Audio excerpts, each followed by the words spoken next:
Hello, everybody. This is Philippine News Network, and I'm Daniel. Have a guest today. I have the Nabo from Wales, United Kingdom. We'll be discussing about the political situation in Oromia and Ethiopia. And also today we got new news from the Oromo Liberation Front, Oromo Liberation Army leaders, the OLA commanders, Jalmarro and Jalgamachu spoke today. And in their today's speech to Oromia National Media, they revealed some new information about how the negotiations between the Ethiopian government and the OLF-OLA transpired in Tanzania early this year and last year. Especially, Jalmarro gave us some new insight into what has been going on in Tanzania. In his today's speech to interview with Oromia National Media, Jalmarro stated that the Ethiopian government negotiators at some point during the negotiation stopped the negotiation and asked the OLF-OLA leaders to meet them in person because they said they had some message from the Ethiopian Prime Minister Abiy Ahmed directly to the OLA. And that message was that the Abiy Ahmed government wanted the OLA to form an alliance with the Ethiopian government and in order to fight the Eritrean government and the Fano Amhara militants. The OLA did not accept that offer. They didn't accept that offer and they didn't like it because they understood that, or rather say, they determined that that would not resolve the Oromo people's aspiration for self-determination, and also that the OLF-OLA leaders stated the Oromo people do not struggle, or the Oromo people's liberation movement is not meant to oppress other nations. The Oromo people would want the same right to other nations, including the Amhara and the Eritreans. So the OLF-OLA leaders do not accept that offer, and that is what, from my understanding, changed the pace and the way the negotiation was concluded. And we will discuss in detail about that, especially both leaders, the Oromo Liberation Army, Oromo Liberation Front leaders, Jalmarro and Jalgamachu, stated almost similar points about the negotiations. The Ethiopian government representatives were trying to offer some positions to the OLF-OLA leaders, and they were not genuine in resolving the issues, the political issues that drove, that's the driving force behind the military movement in Oromia. So we'll discuss about that with the Nabo, and also in our today's program, we'll discuss about what has happened to his own father in the last couple of days. Nabo, welcome to Infinite News Network. Thank you for having me, Daniel. So, Nabo, I learned that your father was detained in Shashmane a couple of days ago, and at this moment, it seems like that he has been released. What happened? And I have some news that your father has been exposed to similar harassment over the years, and I assume this is the most recent one. And so far, your own father has been detained by the Ethiopian security forces more than 7-8 times. Can you tell us what is going on and why are they interested in detaining and harassing your dad? From what I know, the reason why my father was has always been targeted is because he's an Oromo, and two, he is a man of integrity with clarity of thoughts, and he always said no to human rights violations and to atrocities that Ethiopia has perpetrated against the Oromo. My father, he is someone who has spent most of his life going into and out of prison. That's why we're not surprised when what happened a couple of days ago, because it wasn't unusual for him. Like you mentioned, my dad, in all regimes, he spent most of his time. And me growing up as a child, I cannot remember a year or two consecutive, 1 or 2 years of dad staying with us. That's the situation. I'll get back to that, and let me briefly touch up on what happened on Monday. My father was in bed, was early hours of the morning. Heavily armed soldiers arrived. They raided his house and they surrounded the area as if they were going to fight some combatants. He's just an ordinary elderly civilian. So they invaded, effectively they invaded his compound, and they took him away. Even after they took him away, the soldiers stayed in the area. I mean, in the compound. These are heavily armed soldiers, very, very aggressive. They were aggressively acting towards my father. Some even tried to hit him, but thankfully there were some other soldiers who intervened and stopped each other from hitting my dad. So they took him away and they took him to local police station in Shashmane. And hours later, they brought him back with them to search the house. They strip searched the house and they found nothing. All they found was his clothes with some flag of OLF, which is not illegal. That's it. That's all they found, and they took him back. So this afternoon, they released him, and that's what happened. And they haven't told him the reason why they arrested him. They haven't told him why they acted the way they acted, and so it's a usual thing. So I mean, like I said earlier, I grew up witnessing this always. There were times when they wanted to shoot him in front of us, but they stopped one another. I could say my father his life is a miracle. I mean, there were times when many of people who were in the concentration camp with him and who were taken out, murdered, killed, and then when his turn came, for some reasons, they disagreed with one another and they spared his life.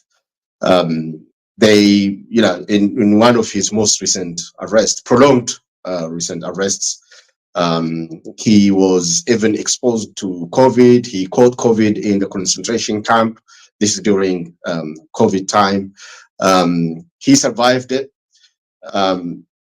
That's why I said my father's life, the fact that he's still alive is a miracle for me. You know, there are times when he got kidnapped and his whereabouts was not known, and this is what we grew up witnessing. But what is now changing is the frequency of the army raiding his house, particularly after Abiy Ahmed came to power.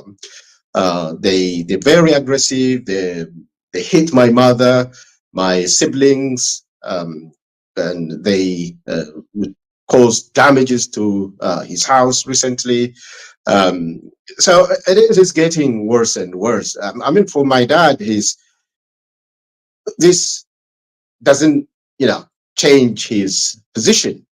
You know, every time they arrest him, detain him for a prolonged period of time, after they release it, the first question they put to him is, look, why don't you work with us? Why don't you become our member? But that was never acceptable for him. Not just today, even when we were children, when he was fired from his work, he would work as a teacher.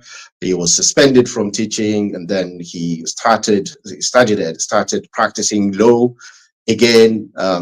He was banned from practicing law. They tried to cripple his livelihood to force him to surrender to their demands. Mind you, this happened when we were children, when we were growing up. But that didn't change my father's position. He is always himself, and he stood for what he believed in. But what is absurd is that trend has continued today. He's an elderly man of 80s, and you know he should be left alone, but they keep doing it. So the point I'm trying to make is my dad's sufferings, my dad's life, and his resilience is reflective of millions of Oromo. Not only that, it's the fact that the atrocities that Ethiopia has perpetrated against the Oromo is intergenerational. Like I said to you, even before I was born, my father would face the same situation from the Derg regime and from the Haile Selassie regime. And I grew up as a child in Opidio TPLF regime, and I grew up witnessing that, and myself facing the same atrocity, and my siblings also facing the same atrocities. Now it hasn't stopped there. You know, when yesterday the soldiers raided his house, and they were very intimidating. My niece and nephews, my dad's grandchildren, were having to witness this, and you know the trauma that this could cause to children is damaging in many ways. Some of my siblings, some of us are resilient, some of us are not. There are some of my siblings who have been suffering from post-traumatic stress disorder at their childhood from what they witnessed. And now my niece and nephews are having to witness this. So this is reflective of the millions of Oromo who are having to face the atrocities. Like I said, what makes the Abiy regime different to TPLF Opidio and to the regime before him was the intensity and the cruelty of what they do. and the outright arrogance. They, they have made it, all these their modus operandi. They turn up, they can do whatever they want, and thank God my dad is still alive. Like I said, his survival is a miracle. There are people who are shot dead, who are facing, massacre, which we have been talking about for a long time. So this is the reality of my family and of my nation. That's all I could say. Thank you, Nabo. You rightly described about your dad, and thank you for answering before I could ask the question about his age. You mentioned that your dad is nearly 80 years old, and he's an elderly person. And for somebody with the right mind, an 80 years old person in no way threaten the government. And so, why would they go back and harass him at this age? What is their motivation? What would they gain from this? And what message do they want to send home? Well, one thing I know about my dad is that he believes in himself and in his identity, and that is not subject for any kind of compromise. He's a man. He's opinion leader of his community. I'm not talking about the politics. Now, particularly now that he's an elderly, he's just minding his business. He's looking after his, farm and his livestock, as his livelihood was taken away from him by the government. But he's someone who people take as a model. He's a community elder. Whenever there are issues, people come to him for advice, for consulting, and those kinds of role that he's playing at the moment. And I really don't know what's going on in their mind. Probably his integrity and the fact that he's someone the community listens to infuriates them because they want this. Look, what the PP government, Abiy Ahmed's government are doing is one, if you are not with them, you are against them, regardless of your age, regardless of your occupation. And particularly if now they are playing lots of drama, saying, oh, the Sinke leaders, the Sinke mothers, and the Gada leaders, the elders, they have prepared their own fake Gada leaders, fake traditional institutional leaders to drum up their propaganda. And they wanted my dad to join them.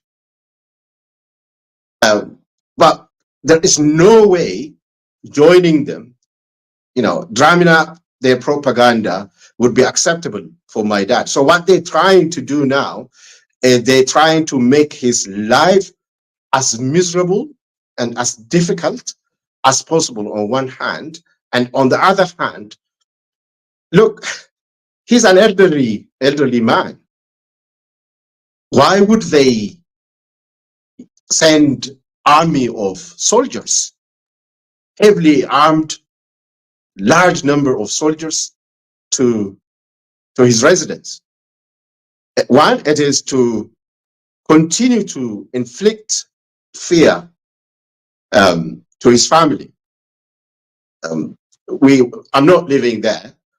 Are there any members of your siblings who are members of the Oromo Liberation Front or Liberation Army at this moment? Pardon? Is there any family member who is a member of the OLF-OLA and back home, like any one of the young brothers or sisters? No, myself and my two brothers forced to flee the country. One of my youngest brother recently he received death threat because he runs a taekwondo training institution for livelihood, and they accused him of giving military training to OLA. I mean, he has nothing to do with OLA, and he is just making making his livelihood by training children. And he was an instructor at one of the private universities. He would teach taekwondo. So he would run that institution with a couple of other people, and he was tipped off when his friends were arrested, and he had to flee the country. And my younger brother, who is my immediate younger brother, he was a lawyer and a teacher. He suffered torture and prolonged prison in Maakalawi. Finally, he had to flee the country. And our elder brother, he's a pastor. He preached the gospel. Even he is facing attack every now and then. It was only recently they arrested him and attacked him for no reason. My sisters as well. They, there was a time when my teenage sister was arrested because she said she loved her dad. So to answer the question, none of my siblings are in the army. Even if there was one in the army, or there were some in the army, they're grown-ups, they're adults, they can make their own decision. Just, I can make my own decision. My father shouldn't be penalized for my actions and for my behavior. But what they're doing now for those people, for those parents and siblings whose children are perceived to have joined the Oromo Liberation Army, there are many who were killed and the many whose whereabouts are unknown. Thank you, Dhaqaba. Thank you very much for that.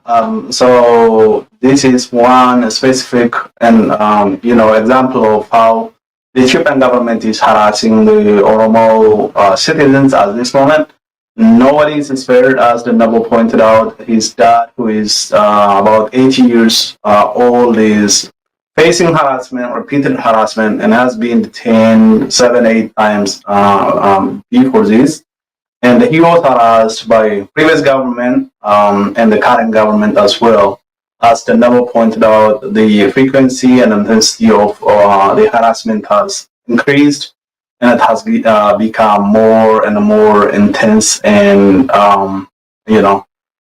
it's taking place almost on daily basis, and many people did not get a chance to survive. Some are killed, executed, and thrown away in the bush, and some are jailed. Their whereabouts are unknown, and this is happening, and the government does this without any sign of slowing down. The Ethiopian government misses one thing, that by harassing the people, there is nothing that it can gain. There's no way that the Oromo population will support the government because of the harassment. If the Ethiopian government wants to gain any support from the community, it has to listen to them. It has to respect the Oromo's demand and deal with the Oromo's demand. But the Ethiopian government seems to have missed that, and it has chosen to use, the stick from, the carrot and the stick. Um, so at this moment, the Ethiopian government has continued. Just last week, as we all remember, the Ethiopian government security forces detained Batte Urgessa, and within a few hours, they executed him and threw his body in the dam site, and eventually uh, they tried to prevent the families of Batte Urgessa from collecting his body, and then arrested people. And there are some news that they detained the guard of the hotel where Batte was snapped from. And so the government is trying to hide some information and evidence about who has taken, who conducted the murder. And as we all know, Batte Urgessa had been under close surveillance for quite some time now. And at around the end of February and early March, when Batte and one French journalist, Antonin, spoke, the government detained both the journalist and Batte Urgessa. And so it doesn't make any sense that the government is not behind this killing, but the government is trying to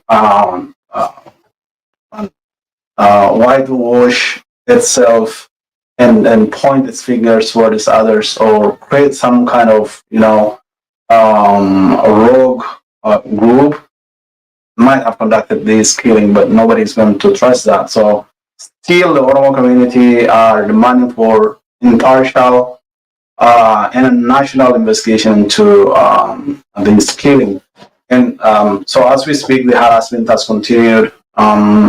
Church members are not spared, as one of the Ethiopian media, Ethiopian Forum, reported today.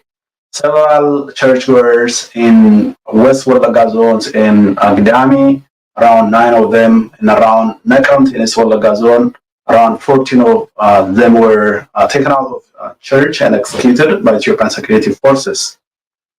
When we come back to the new revelation about how the negotiation between the Oromo Liberation Front, Oromo Liberation Army, and the Ethiopian government when they are quite surprising that the Ethiopian government would ask the OLA during those negotiations. In the negotiation, as we all know, took place in the presence of coordinators and mediators, such as the U.S. Officials. John Monroe specified among the mediators at the moment where there could be mediators or observers, and I'm not clear about that, where Masinga, the U.S. ambassador to Ethiopia, was among those who were at the negotiation.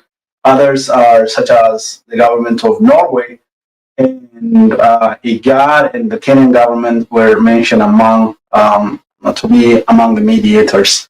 In their presence at that negotiation, the Ethiopian government was trying to lure the OLA leadership to form an alliance with the Ethiopian government and fight against Eritrean and Amhara forces. When I look at this, why was the Ethiopian government so desperate and wanted to form an alliance while it is already negotiating with the OLA? That, like, why didn't they wait and bring this up and at least form some kind of alliance before mentioning about fighting against the Amhara and against the Eritrean forces? And how do you see this and the level? I know that you are a very close analyst of the political situation that's going on in Oromia and then Ethiopia. What do you feel about what has happened? I think, first of all, the Ethiopian government, under the leadership of Abiy Ahmed, has proved to the world time and again that they're not credible entity, they're not trustworthy entity to enter into any kind of negotiation with. Because one, they they're not trustworthy in the sense that they don't keep their promises or whatever they agreed to. Just to give you a little bit background of what I'm talking about. Before the Oromo Liberation Front moved its headquarters from Asmara, Eritrea, to back into Finfinne, there were deals that were made with the Oromo Liberation Front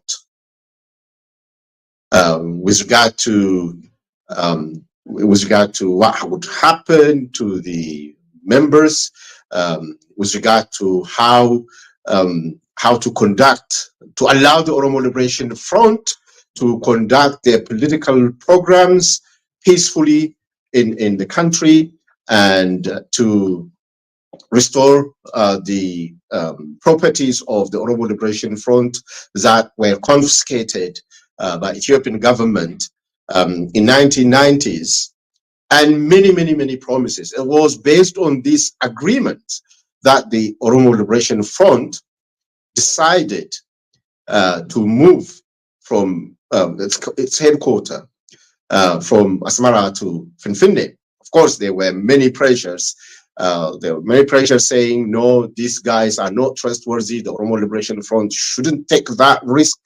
On the other hand, there were people, particularly from the Oromo, who were saying, look, Abiy Ahmed is an Oromo, Lemma Magarsa is an Oromo. So why? Because at that time, the Oromo Liberation Front was demanding for a third party to be involved in that agreement. And but the Oromo Liberation Front, the OLF, was criticized for making that demand with regard to involvement of the third party. People are saying, "Oh, how come you, the two guys are brothers? How come you require the involvement of the third party?" And now, retrospectively, OLF was right. OLF was vindicated because the Abiy Ahmed's regime, they did not only failed to deliver on the promises, but they went on to put the leaders of the Oromo Liberation Front behind the bar. And thank God, the Oromo Liberation Army was not tricked at that time. They foresaw it. The Oromo Liberation Army foresaw it, and they said, no, we're not going to disarm. There were many attempts in 2018 and 2019 to discredit the Oromo Liberation Army, but they stood their ground because they could see that Abiy Ahmed and his governments were not trustworthy. What have the government of Abiy Ahmed done to the leaders of the Oromo Liberation Front? Many of them were put behind the bar, and those who he could bribe. By the way, Abiy Ahmed believes money can change everybody's mind. And so the power of money has worked for him in getting some members of the Oromo Liberation Front to betray their organization in 2018 and 19 and join his government. Of course, the good thing is they left OLF and joined Abiy Ahmed's government. There were many who trusted Abiy Ahmed, not just opposition parties, by the way. His own members, Abiy Ahmed's very colleagues, the likes of Lemma Magarsa, who was not trustworthy to Lemma Magarsa, the very person whom he was saying only death death can depart us. Nothing will come between me and Lemma. And then he got rid of Lemma. Who else he get rid of? Tayyid and that. I mean, the very person who was defending Abiy Ahmed and going extra miles to defend Abiy Ahmed by dehumanizing the Oromo Liberation Army and the Oromo Liberation Movement. And finally, look, Abiy Ahmed put him behind the bar. So I think the Oromo Liberation Army knew this. So this time, why were they... To talk about Tanzania, to begin with, look, Abiy Ahmed and his government, they were not in real good faith when they traveled to Tanzania to bring about peace. They were not prepared to give and take for win-win political negotiation. That's proven because of the way they were acting, the way they were behaving, both in the country and outside the country, the level of propaganda. So on this round, where they made that proposal, I think Abiy Ahmed and his government were trying to kill many birds with one stone. He wanted to get rid of the Tigrayans. He wanted to get rid of now the relationship Abiy Ahmed and Isaias Afwerki has grown very, very rough from what we gather. Even though Isaias Afwerki took the risk of involving with Abiy Ahmed in the genocide, in the genocidal war against Eritrea, against Tigray. So now Abiy Ahmed wants to use them to attack each other. To use the Oromo Liberation Army to attack the Amhara, and then to use the Tigrayan forces against the Amhara, and to go to war with Eritrea. So this proposal of Abiy Ahmed only shows his naivety. That doesn't have anything to do with the cause of the Oromo, and the Oromo Liberation Army knew this very well. They knew it very well. What I've learned from that conversation and from the speech of John Marro, the leader of the Oromo Liberation Army, is that the Ethiopian government, particularly under Abiy Ahmed, are not in a position to want to negotiate and to bring about any kind of peace. They have proven themselves to be enemies of peace. So they're not prepared at all to conduct any kind of meaningful negotiation. And the only reason why they decided to go to the negotiating table in Tanzania were two. One, because of the growing strength of the Oromo Liberation Army, the discipline of the Oromo Liberation Army, the commitment of the Oromo Liberation Army, the fact that the Oromo Liberation Army have come to realize that the Oromo nation are facing existential threats, and they are determined to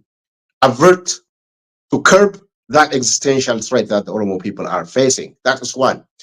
And two, because of the mounting pressure from the international community, the parties that were involved in the negotiation process, which Abiy Ahmed apparently was infuriated by, and because his deceptive demands were not accepted by the Oromo Liberation Army, and the negotiation stopped. And will it end there? I doubt it will not end there, and I hope the negotiation will resume, but that only coming down to the strength of the Oromo Liberation Army. Thank you very much, Nebo.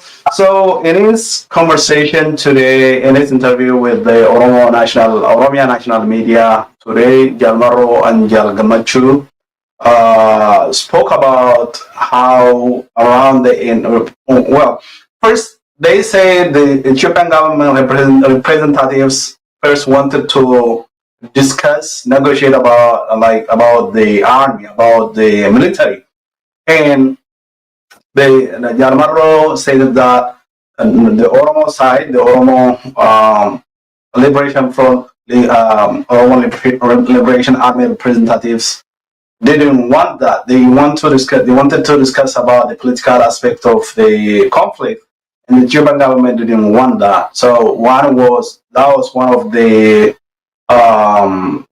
of the disagreement at the negotiation. And then once they started discussing about the political aspect of the negotiation, the Ethiopian government offered an alliance with the OLA, and so that they can fight against the Amhara militants, they can fight against the TDF and Eritrean forces, and the OLF rejected that.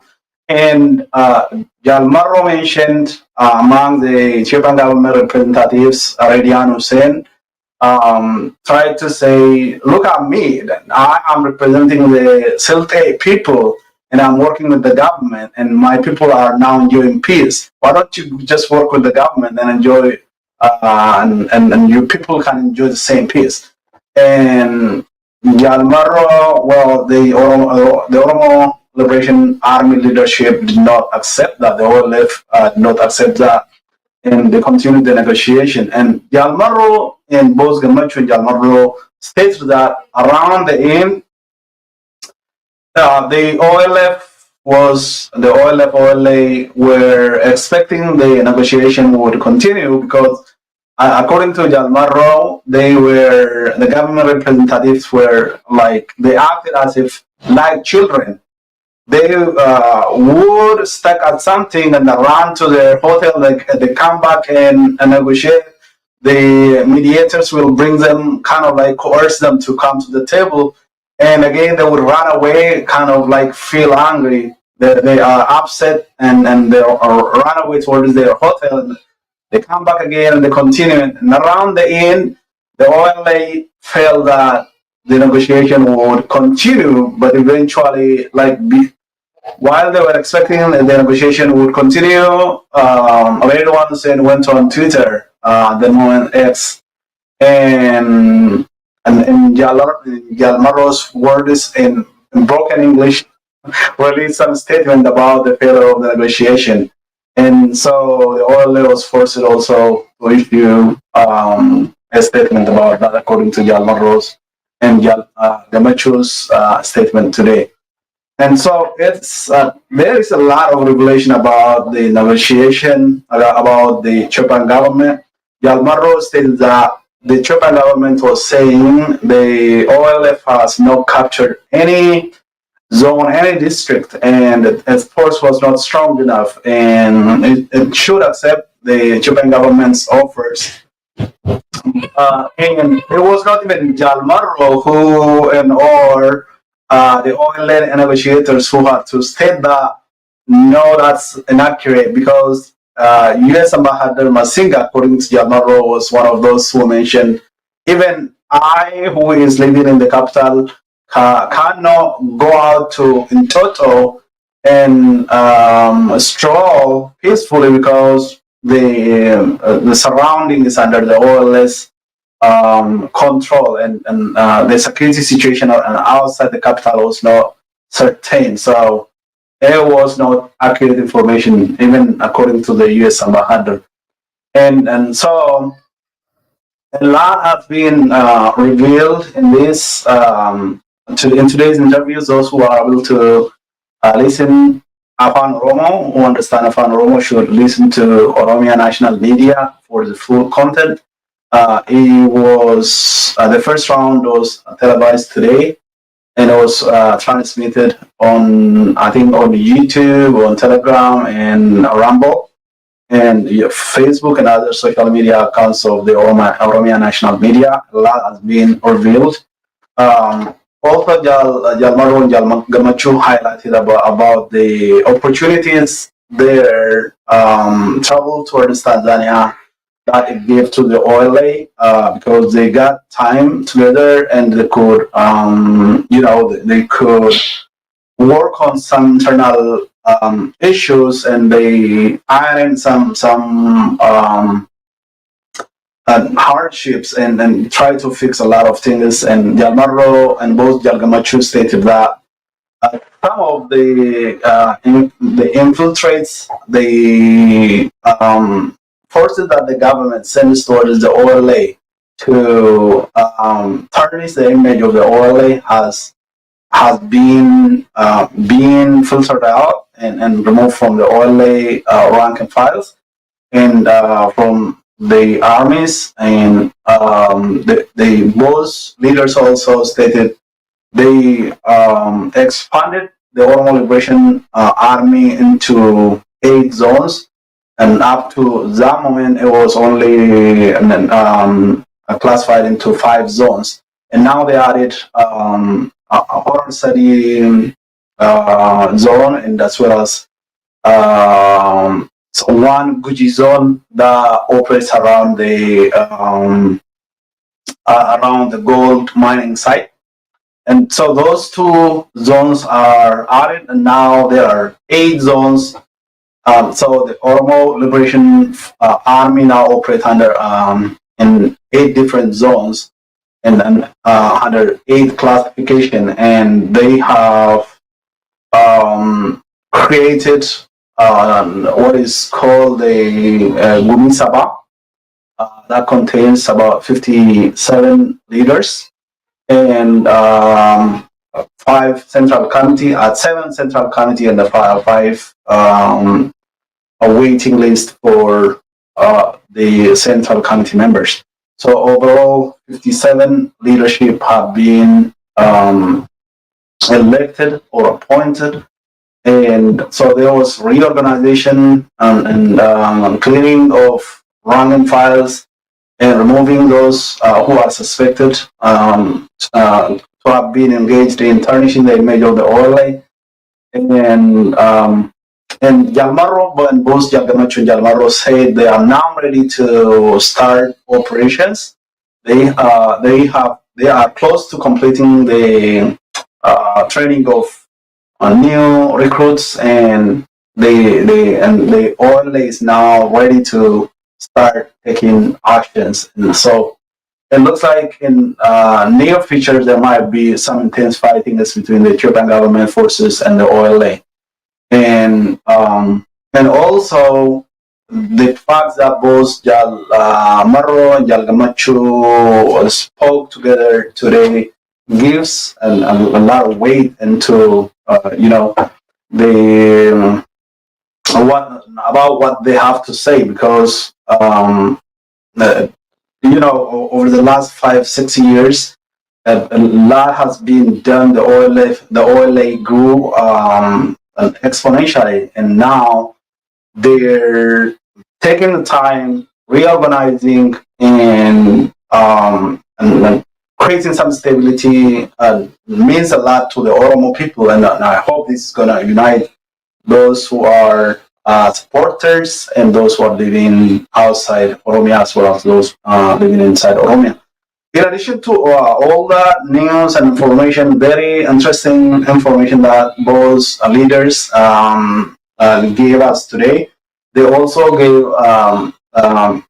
call to the Oromo people. They call to the Oromo people to unite and to put an end to this. It's not going to be only the OLA who is going to bring an end to what is going on, the human rights violations, the continued murder of the Oromo civilians, and the continued long-term detention of the Oromo leaders. And especially Jalmarro stated that he is heartbroken about the assassination of Batte Urgessa, and he said that the Oromo has to put an end to this, and we should not continue to mourn one after the other, and the Maro called for the Oromo people to rise up and put an end to this.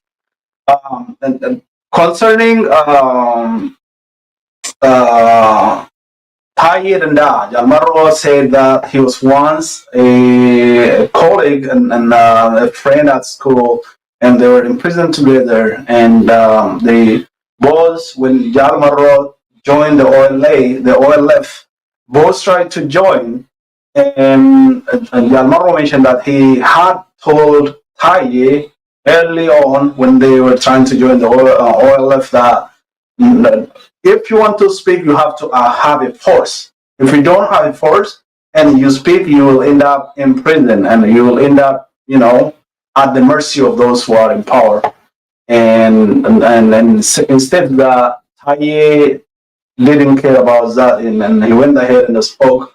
And even though at some point he was praising Abiy's government and describing the OLA as if they were, they were bad, the bad fruits.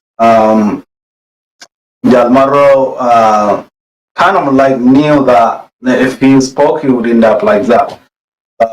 So there is a message for others too. Those who are in the government, those who are Oromo and in the government and think this is Oromo government, they have to learn now from what has happened to Taye and others like Lama Magarsa, you also mentioned. Okay. With that, I think that is a few of the important and interesting information that we heard from Jalmaro and Jalgamachu today. The program is going to continue. I don't know when, and it could be today or tomorrow or any other day. And if there are additional revelations, we might come back again at it and discuss about it. From me, that's all. Thanks so much, Danabo. If you want to say something about this or about any other, it's your time. Yeah, just a couple of points to second what you've said. I think the Tanzania negotiation, even though it hasn't gone very far, the extent to which it's gone is a massive success for the Oromo Liberation Army. It is a massive success for the Oromo Liberation Army because, one, it has vindicated the Oromo Liberation Army. The negotiation took place at a global platform in the presence of global actors, credible global actors. And it was at this platform that the Ethiopian government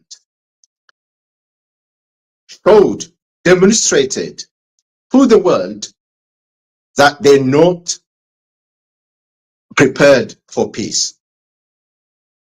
That's why I said it has vindicated the Oromo Liberation Army, while on the other hand, exposed the government of Abiy Ahmed to the world in the sense that they're not prepared for peace. That is one. On the other hand, it has also highlighted the fact that the ball is now in the court of the Oromo people. That the world have seen that Abiy Ahmed is not prepared for peaceful means of solving political problems. And now it is up to the Oromo people to face the reality and strengthen the Oromo Liberation Army in responding to the calls of the two OLA leaders. And this, in general, that is what clearly we learn from the Tanzania. I mean, there is no war in the world that could end without negotiation. Of course, all wars end with negotiations, but it's when you have strength, when you have strong army, when you have strong muscle, that you get the ear and attention of others, including the party you are fighting. So I think that was really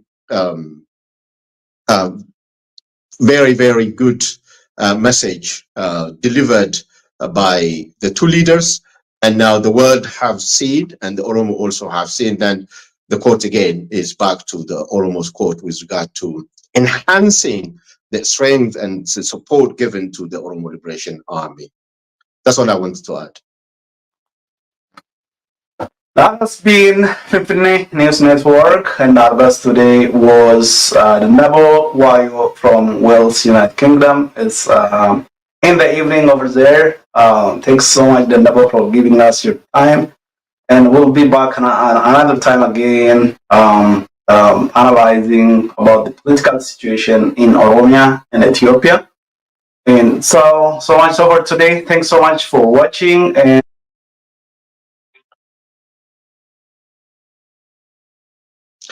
thank you for having me, Daniel.